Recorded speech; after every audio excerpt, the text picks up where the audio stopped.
sayang guys, reject yung ating unang customer sana. Ngayon gagawin na natin yung 4 wheels. Okay, update na tayo. Okay guys, honest issue nitong 4 wheels na to. Ayan, honest issue nya, stuck daw. Na-stuck daw ng matagal, tapos hindi na ginamit, pinabayaan na lang. Ngayon hindi natin masabi kung saan siya, kung anong umpisahan natin, pero ginawa muna natin is magkakarga, mag-charge muna.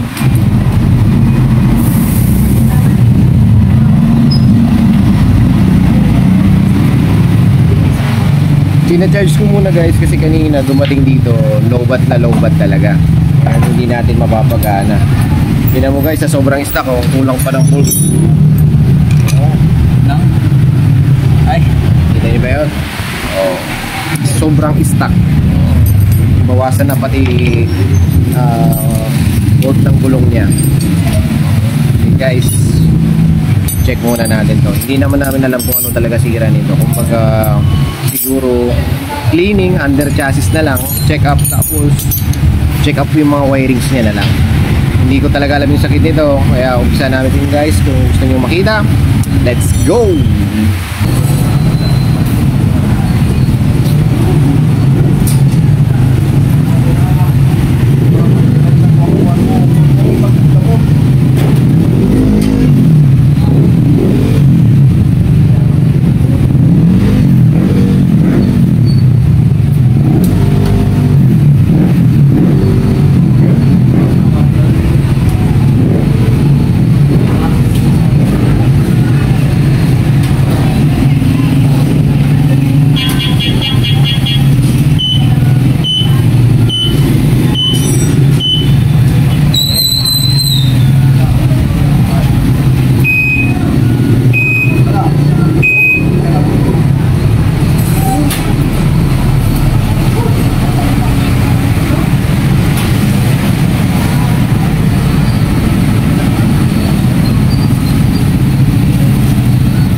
Nakita nyo naman umaandar, kaya siguro to under chassis cleaning lang natin to guys, kasi na-stuck talaga. Tapos linis na lang din, parang walang masabi si customer.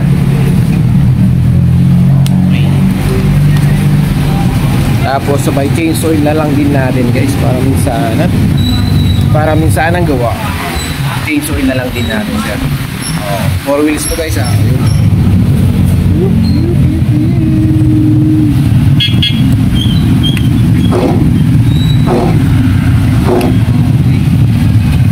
Good, sumaandar na, may power na siya. Okay. Ayan guys, i-change oil na lang muna natin siya guys, no? Ito natin yan. Okay, tapat mo. Ayan guys, oh. Ito yung drain plug sa 4 wheels ha. E-bike 4 wheels.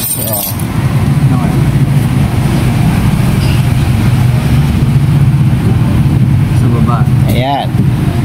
Kita nyo guys, meron bang tumulo? Diba wala? Kasi nga stock. Matagal na rin to guys eh. Kailangan na rin siya talagang change oil. Ayan, luwagan natin guys para titignan natin kung may tutulo. Ayun, meron na. Ang itim.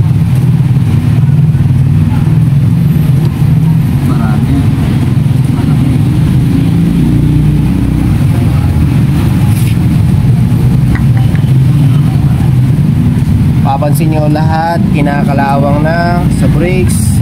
Okay, yung mga yan, i-sprayan natin yan. Okay. Para at least satisfied ang customer natin.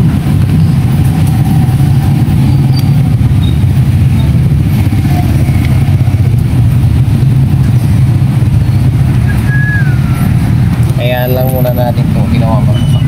Sakto lang.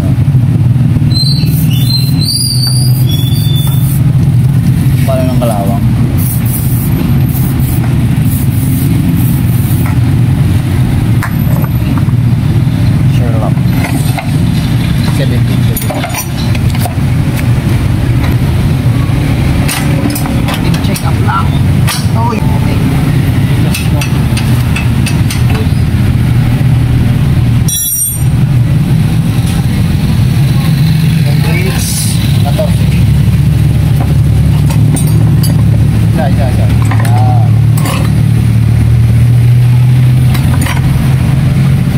Baka na lang, naman mo kaya. Ulam.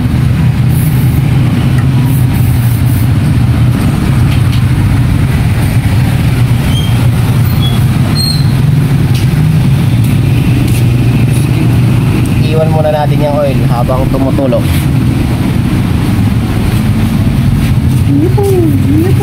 Tayo.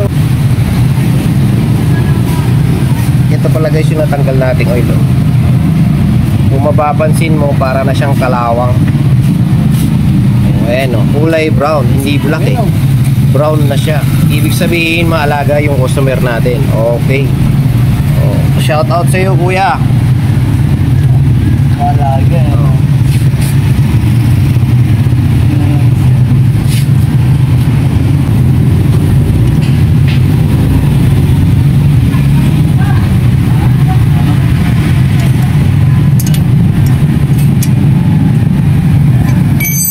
Sa lahat ng e-bike guys, ito yung pinakamahirap magpalit ng langis kasi gawa ng yung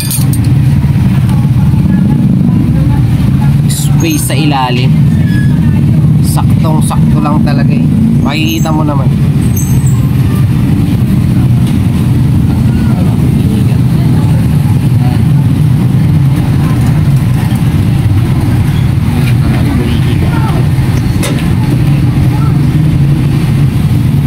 Nakikita ba?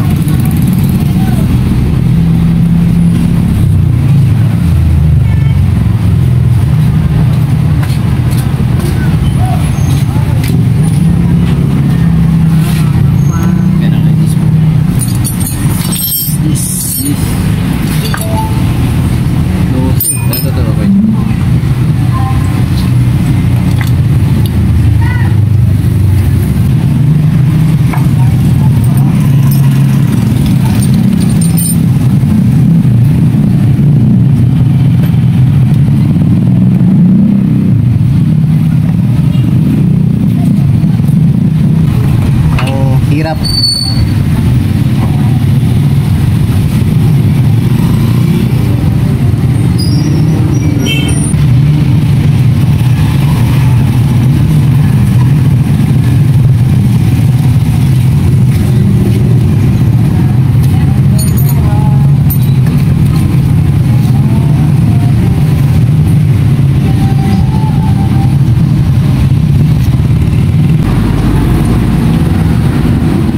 Disco yan. 14 mo.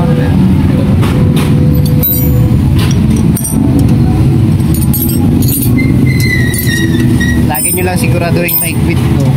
Pero wag naman yung sobrang higpit. Sakto lang. Kasi pag sobrang higpit, mas lalong masisira, malulose thread.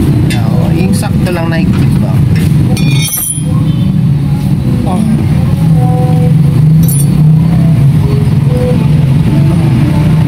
Okay, kunting punas-punas lang tayo guys. So,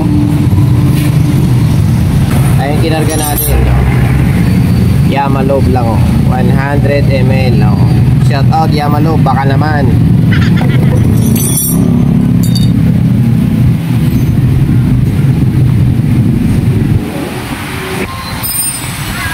Okay. Yan, kinakabit na ni Jomar yung plate number niya, yung customized plate number nung may-ari. Ito guys, all goods naman na siya. All goods yan. Kumbaga nag-alarm lang siguro yung na-alarma lang siguro yung may-ari kasi nga na-stock. Tapos ayaw nang gumana. Nagbi-blink na lahat ng mga nasa panel board niya. Na-alarma lang siya siguro. Pero tingnan niyo naman guys, stock, kinakalawang na. Wala na kami ibang gagawin dito. Kundi na under chassis naman na siya para sa mga kalawang niya. Tapos na change oil. Tapos to konting linis lang to, then i-release na to. Pero bago yan i-release, i-test drive muna yan ni paring Jomar natin mamaya. Makikita nyo guys. Ayan yung e-bike. Continue charging pa rin siya. Kasi naalarma sila gawa ng empty na maigi. Wala nang mahigop yung yung motor natin sa battery niya kasi talagang empty na empty. Ayan nasa 20% pa lang ang karga niya guys. Ayan. Medyo hindi ko naintindihan yung charger niya kasi Chinese yan guys eh. Sige. Linis muna kami guys. Linis time.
Okay, ito guys, oh.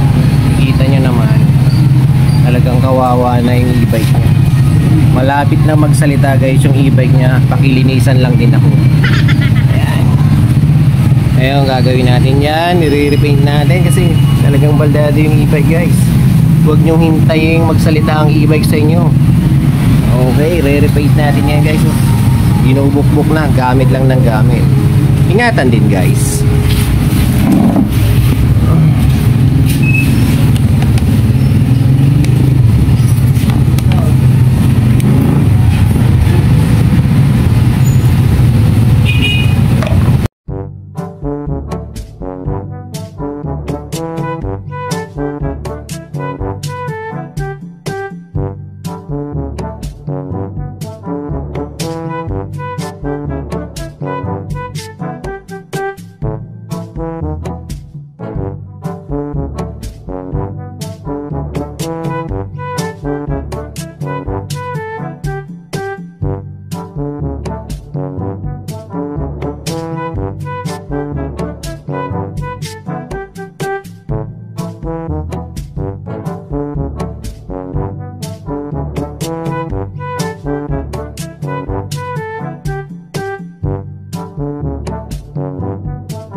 Ayan na siya uli.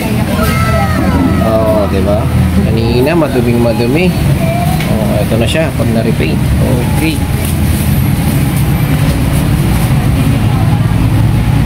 Makintab.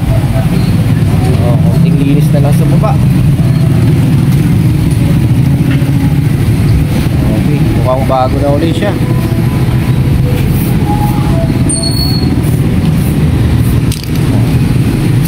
Nililinis na lang yan. Mayroon tayo konting gas-gas pero nilinisin yan mamaya. Okay, mamaya papakita namin yung finished product. Bye!